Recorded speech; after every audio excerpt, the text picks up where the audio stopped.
You say you want love. You whisper it into your pillow, cry it into your steering wheel, pray for it in the silence of your loneliest nights. But when love comes close, when it steps forward offering its quiet, patient hand, you recoil. Not because you don't want love, but because what you truly crave isn't love. It's something far more intoxicating, far more dangerous. You want to be worshipped, not in the literal sense. You don't want altars or kneeling devotees. You want something more subtle, the gaze that never strays, the texts that never stop, the reassurance that you are the center of someone's emotional universe, that you are impossible to leave. This isn't love. It's survival in disguise. And this is where your story, your psychological unraveling begins. Real love is not always flattering. It sees you. It doesn't constantly validate you. It doesn't say, you're perfect. It says, I see your wounds and I'll still walk beside you.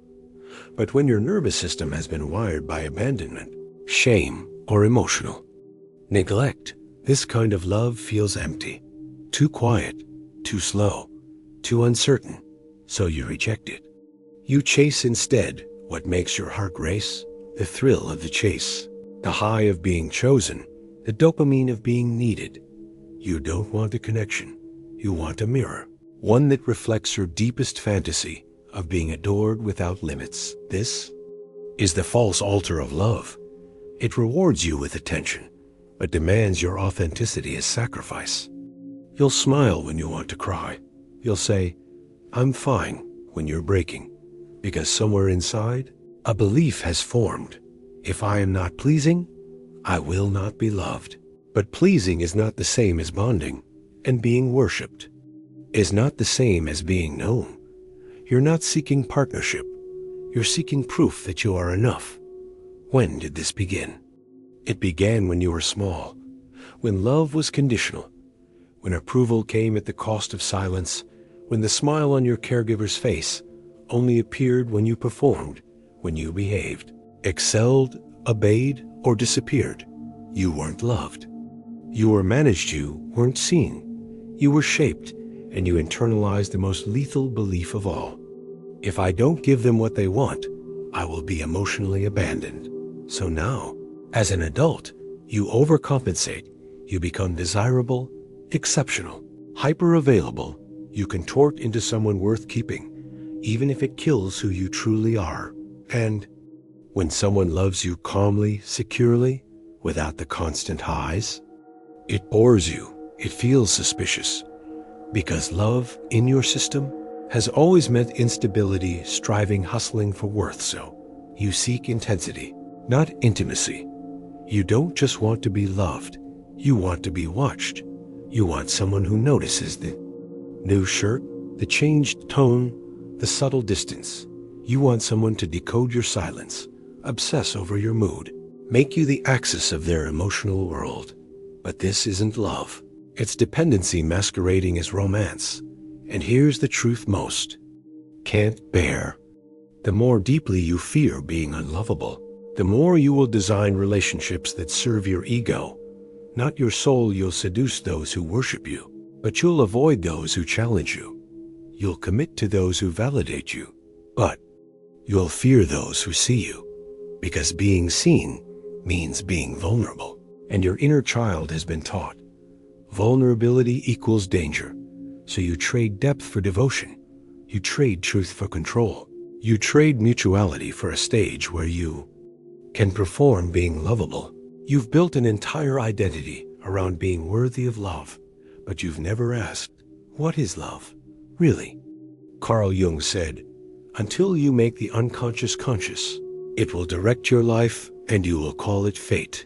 You keep thinking you're unlucky in love. You're not. You're compulsively recreating the emotional architecture of your childhood. You don't want a partner. You want a parent. You don't want truth. You want worship, but real love is not about idolizing.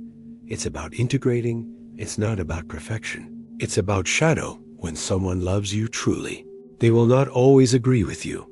They will not always praise you. They will not sacrifice their own needs to make you feel whole, because True love doesn't serve your fantasy. It reveals your reality. And if you've spent your whole life building your worth on external affirmation, this kind of love feels threatening, so you sabotage it. You push it away. You call it boring, confusing, not the right spark. But what you're really saying is, this person doesn't worship me the way my wound demands to be worshipped. And that's not their failure. That's your invitation. Jung called it the persona, the mask you wear to navigate society. Most people fall in love with your mask, with your brilliance, your kindness, your selflessness, your aesthetic. But what you crave isn't admiration. It's resonance. Someone who knows your darkness and doesn't flinch. Someone who sees your contradictions and stays present. You can't build a real relationship while clinging to your curated self. You can't demand devotion while hiding your shame. You can't worship and connect at the same times. So the real question is this: are you willing to let go of being worshipped in order to finally be loved? It will hurt. It will feel like death, but it will be the death of your illusion, not your heart, because love is not about proving you're enough. It's about learning that you always were. You say you want love. You say you want to be seen, held, understood. But when love stands before you, real, slow, imperfect, you turn away. You flinch, you feel bored, or you sabotage it. Why? Because you're not looking for love. You're looking for someone to complete an unfinished sentence from your childhood. You're not trying to connect. You're trying to resolve, to fix, to rewrite a wound so deep, so early, so unspoken, that you've forgotten the original injury, but not the hunger. This is the mirror of the wounded child, the hidden place in your psyche where all your present desires are shaped by the ghosts of your past. And until you see it, you'll keep calling trauma chemistry. You'll keep calling need love. You'll keep calling pain fate. Childhood doesn't end when you grow up. It ends when you face the ways it never gave you what you needed. The child within you, abandoned, unheard, invalidated, doesn't vanish. It simply hides, and from its hiding place, it shapes your choices, your taste in partners, your ideas about worthiness, your boundaries, your shame, and most dangerously, it shapes your definition of love. If love in your childhood meant pleasing a distant parent, you'll confuse affection with performance. If love meant caretaking someone volatile, you'll confuse chaos with connection. If love meant silence, you'll confuse withdrawal with peace. You won't say, I want love. You'll say, unconsciously, I want what's familiar. And what's familiar is pain that feels like home. You don't crave love. You crave the moment a parent finally says, I see you. That moment never came. So now, you chase its ghost in every romantic partner. Every ignored message makes you ache like a child waiting by the window. Every compliment feels like water to a dying plant. Every rejection is a collapse, because it's not just about the present. It's a reenactment of a childhood script. When you say, why don't they love me? What you mean is, why didn't someone love me when it mattered most? So now you try to earn love. Prove you're enough. Fix people, impress them, sacrifice. Because the child in you still believes, if I become perfect, they'll never leave again. But that belief is a lie, and every time you chase love to fix the past, you abandon yourself in the present. According to Jung, projection is when we see our inner world mirrored in others. The child inside you doesn't die, casts shadows across your lovers. That's why your partner feels like a savior, or a threat, why they feel like home, or a test, why they become larger than life, because they are. You've made them carriers of your unconscious needs. You don't love them. You love the version of them that your inner child sees, the potential rescuer, the ideal parent, the one who will finally make the pain stop. This isn't love. It's regression. It's the psyche folding time, using the present as a stage for the past to play itself out again, and it never ends well. Here's the cruel irony. If you were to meet someone who truly loved you calmly, consistently, without judgment, you'd probably feel nothing, no butterflies, no anxiety, no spark. Why? Because your nervous system isn't wired for safety. It's wired for survival. Real love feels foreign, unstimulating, boring, because it doesn't match the emotional chaos of your early life. So you reject it. You call it nice, but I'm not feeling it. You go back to the roller coaster. You call that chaos passion, but it's not passion. It's a trauma response.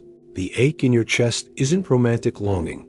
It's the scream of a child who was never seen, and no partner can heal that scream, because that child doesn't want sex or status or even company.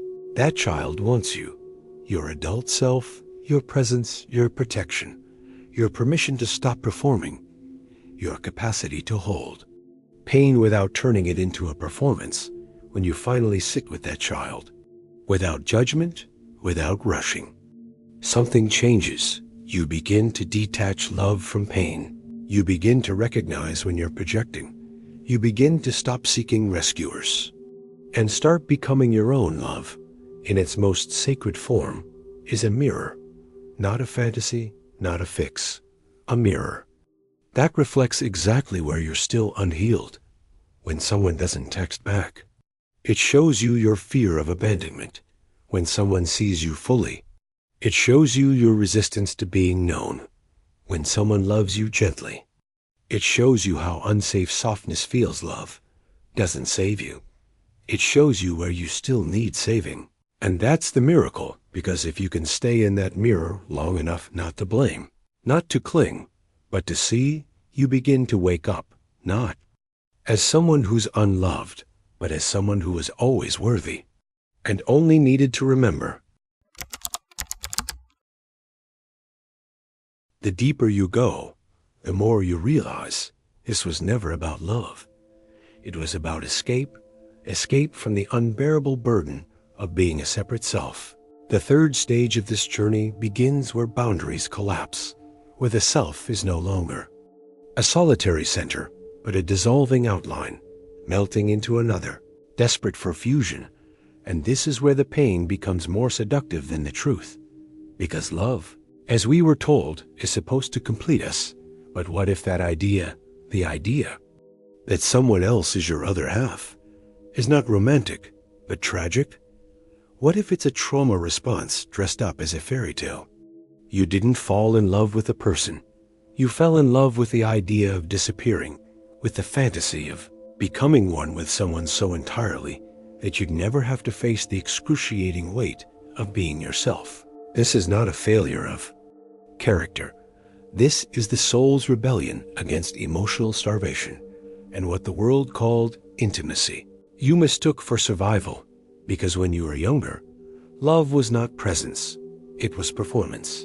It was proving, and it was disappearing into the needs of another, just to feel seen. So, of course, your adult nervous system equates love with merging.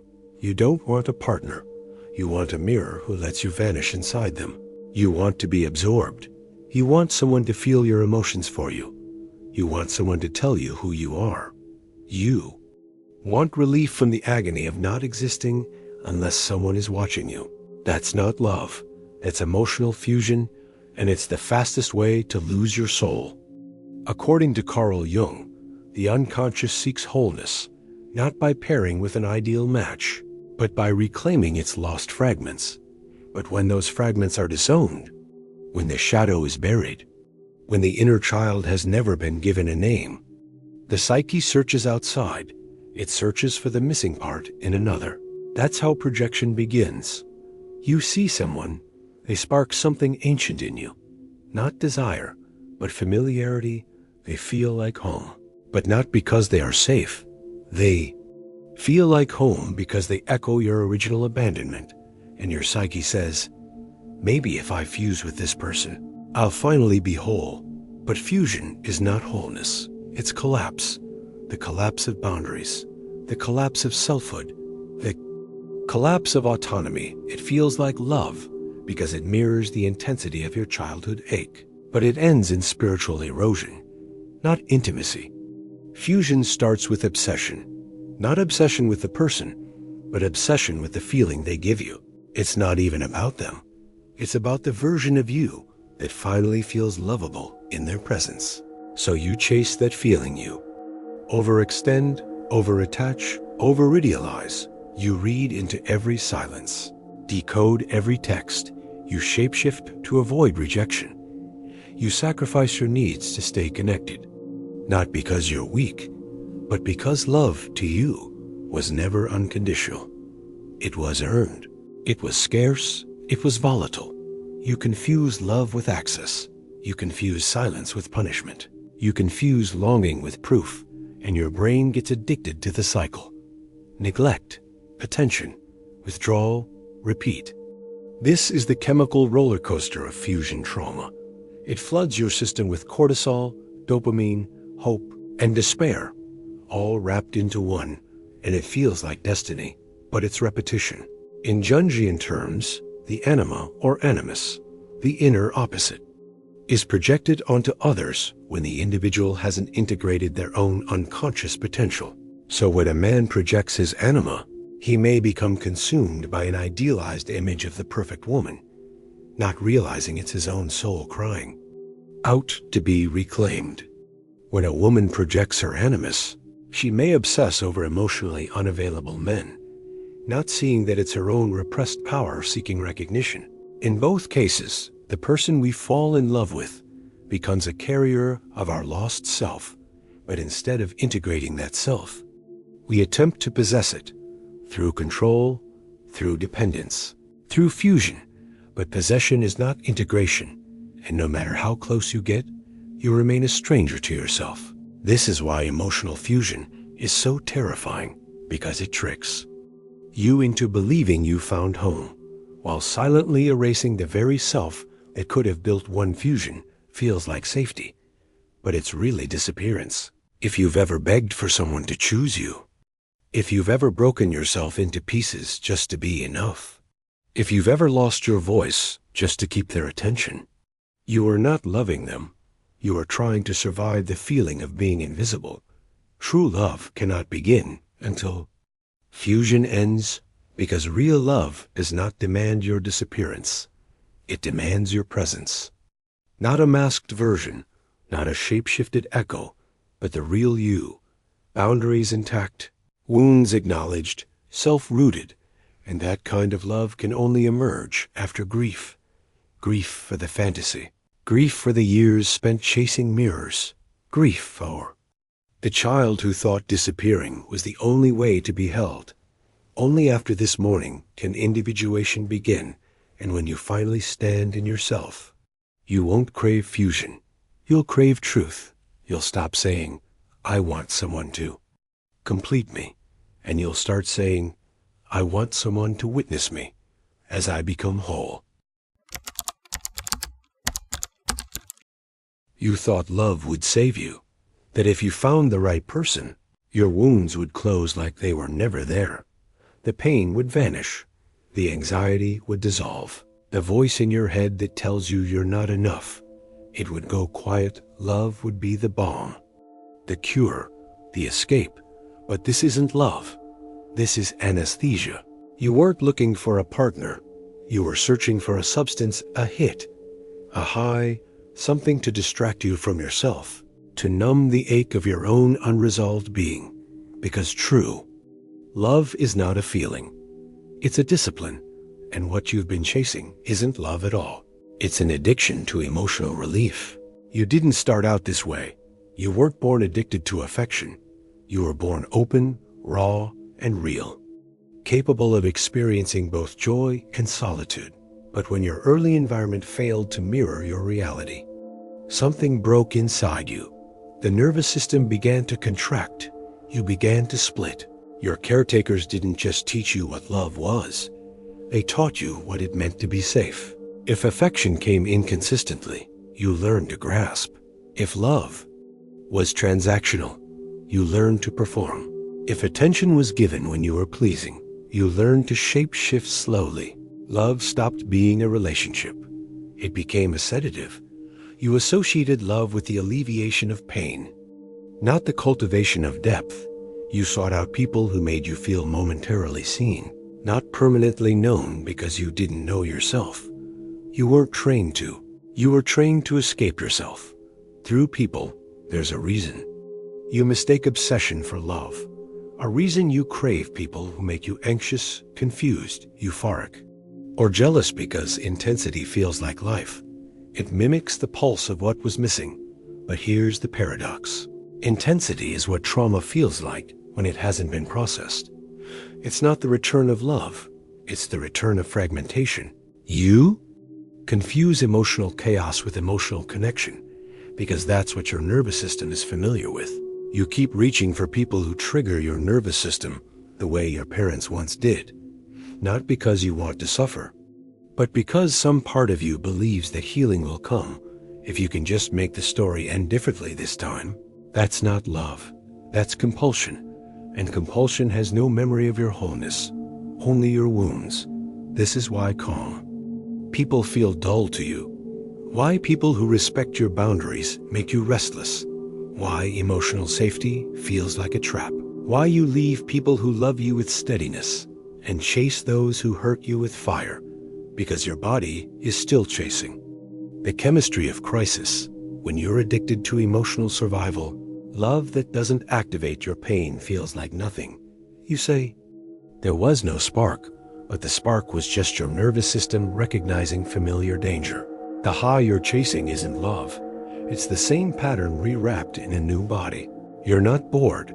You're detoxing. Real love is not a euphoric beginning. It's a discipline of staying present even when the fantasy dies, of telling the truth when lying would feel easier, of listening when you want to defend, of holding space for someone else's wounds without making them responsible for yours. Real love doesn't always feel good, but it feels clean. It doesn't sweep you off your feet.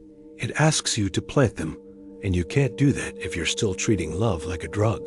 If you run every time you feel uncomfortable, if you leave when someone stops mirroring your ideal image of yourself. Love begins when you stop using people. Here's the hard truth. You didn't want love. You wanted safety, and you thought love would give it to you. But love is not the same as shelter. Love is not a container you hide in. It's the fire that asks you to come out and burn everything false. You wanted someone to save you from yourself. But love, real love, demands that you face yourself. That's why so many people leave when love gets real. Because love mirrors. And if you've spent your life hiding from your reflection, love will feel like war. No relationship will fix the relationship you have with yourself. Because romantic love cannot parent your inner child. It cannot rewire your nervous system. It cannot teach you self-trust. It cannot give you the sense of worth your parents failed to instill in you. It can only reveal where you've abandoned yourself. It's not your partner's job to complete you. It's your job to unearth the parts of you that never learned how to be alone, without feeling unloved, and that work is not romantic. It's rigorous. It's sacred. It requires you to withdraw your projections and see the other as they are, not as you need them to be. That's not easy, but it's the only path that leads to real connection. The healing doesn't come from the love.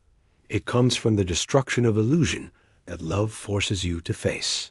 Real love will expose every lie you told yourself to survive. It will show you the masks you wear, the roles you play, the ways you disappear to be accepted. It won't let you hide. It won't let you sleep. Love is not the drug that numbs you. It's the alarm clock that wakes you up. So if you feel raw, if you feel cracked open, if you feel lost without your fantasy, good, you're finally feeling real. You're not addicted anymore. You're present, and presence, not passion, is the foundation of true intimacy. Love was never something you were supposed to chase. It was something you were meant to create, but you can't create anything when you're starving, when you're desperate, when you're still operating from the emptiness of your wounded child. You have to fill yourself with yourself. You have to sit in your own silence until it stops feeling like abandonment. You have to become the parent your inner child never had. Only then can love become sacred, not seductive. Only then can love become a discipline, not a drug. Only then will you finally see. You don't want to be worshipped. You want to be witnessed, not for your masks, not for your trauma performance, but for the quiet, trembling, luminous truth of who you are. When no one is watching, that's love, and no one can give it to you until you stop trying to get high off the illusion that they can. You said you wanted to be loved, but what you truly yearned for was to be worshipped, not in some arrogant, narcissistic way, but in the way a child, unseen and unchosen, dreams of being held like a god, holy, radiant, flawless, as if finally being adored would make up for the decades of emotional starvation, as if someone else's gaze could make you real. But here's the wound that will break you open. You do not want someone to love you. You want someone to repair the self you lost, and no one can. Every person you've ever fallen for, every obsession, every addiction, every heartbreak served the same unconscious purpose. They were the living altar where you placed your pain. You didn't see them. You saw a chance to be chosen by a force that once rejected you. You saw an emotional God who might resurrect the broken child still hiding in the corners of your psyche. You begged them to make you whole without realizing what you were doing. You romanticized their gaze, mistook attention for salvation, and confused intimacy with repair. But you were never asking for love. You were asking to be reassembled. The problem is love can't do that, because that's not love's job, Jung said, until you make the unconscious conscious. It will direct your life, and you will call it fate. And so you called it fate. When someone made you feel seen for a moment, you called it destiny. When they mirrored your ideal self, but this wasn't fate, it was a psychological possession. When someone worships you, or when you feel adored, beyond reason, a hidden part of your psyche swells. The false self begins to inflate. You feel euphoric. You feel limitless. You feel like the God you were never allowed to be. Then they stop. They see your flaws. They disappoint you.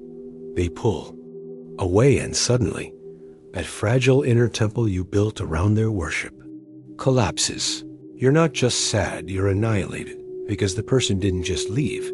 They took your borrowed self with them. This is the deepest hunger. You want someone to gaze into your eyes and say, I finally see you. But what you mean is, I finally see what your parents missed. What you mean is, your pain is holy, your emptiness is sacred, your shadow is not shameful. It's divine. You want someone to worship the parts of you you've been hiding your entire life, not because you're arrogant, but because you've disowned them so completely, they now only live in projection. That's why you get addicted to people who make you feel special. They aren't real people to you. They are fragments of your lost self reflected back at you with golden light. And that's why it hurts so much when they leave, because their love was never just love. It was your mirror. And when the mirror breaks, you shatter with it. There is a truth more devastating than heartbreak. No one abandoned you the way you've abandoned yourself. You left behind the parts that were too loud, too emotional, too needy, too intense. You silenced the child who was too much for the room. You buried the wildness that didn't earn applause. And when others ignore you today, it reactivates that inner exile. It doesn't just feel disappointing. It feels catastrophic because you're not mourning them. You're mourning the self you left behind to survive. Every person who fails to see you is a symbol not of their cruelty, but of your psychic fragmentation. And until you return to the self you once silenced, you will keep mistaking others as your saviors. You will keep confusing validation with value, and you will keep falling in love with people who were only ever meant to be mirrors. Reclaiming yourself is not poetic, it's brutal, because it means you have to stop outsourcing your worth. It means you have to stop waiting for someone to name your soul. It means you must stare at the pieces, the rage, the grief, the hunger, the longing, and say, "This is me." Not because it's beautiful, but because it's real. It means you must stop demanding to be worshipped by others and begin honoring yourself, not with affirmations, not with mirrors, but with devotion, the kind of devotion that says, "I will not abandon myself again," the kind of devotion that holds space for all the things you were taught to hate, your need, your vulnerability, your imperfection, your terror. This is not self-love. This is psychic resurrection, and it doesn't feel good. It feels like dying. You thought they were the temple, but it was always you. You thought their love would save you, but it was always your own attention that was missing. You thought worship was something someone else would give you, but now you see. Worship is the way you hold your broken parts like relics. Worship is the way you speak to your wounds without turning away. Worship is the quiet decision to remain with your unloved self, even when no one else does. Because the moment you stop chasing external devotion, the moment you stop collapsing when others look away, the moment you reclaim the pieces you projected onto lovers, you become something terrifying and holy. Whole, not inflated, not adored, not admired, just real. And in that reality, you no longer beg for love. You no longer chase the gaze. You simply are. Unshaken, undefended, unabandoned. You, if this story left a mark on your mind, if it echoed something too deep to say out loud, that wasn't an accident. This channel is a mirror, not for who you pretend to be, but for the one you've been running from. Subscribe only if you're ready to see yourself the next video. Your psyche already picked it.